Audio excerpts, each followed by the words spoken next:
మంత్రులు ఎమ్మెల్యేలు కరకట్టల మీద కాపలా కాస్తున్న సమయంలో ప్రకాశం బ్యారేజ్కి మునుపెన్నడూ లేనట్టుగా గతంలో హైయెస్ట్ డిశ్చార్జ్ 9.5-10 లక్షలు క్యూసెక్లు అయితేనే బెజవాడ గజగజ వణికేది. ఏమవుతుంది బ్యారేజ్కి ఏదైనా అయితే.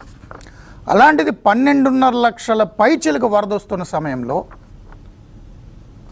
బరాజ్ గేట్లకి అడ్డంగా 3 పడవలు వచ్చాయి. 3 పడవలు ఒకదానికొకటి టై చేసి ఒకేసారి బరాజ్ గేట్ల మీదకి వదిలేరు.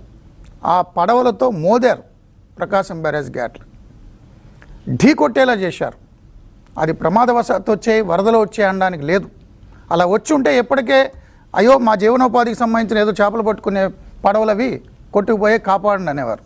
నో, అది యాక్సిడెంట్ కాదు, అది ఇన్సిడెంటు, అది సెపటైజు. కావాలని కుట్ర పన్నారని 2-3 రోజులుగా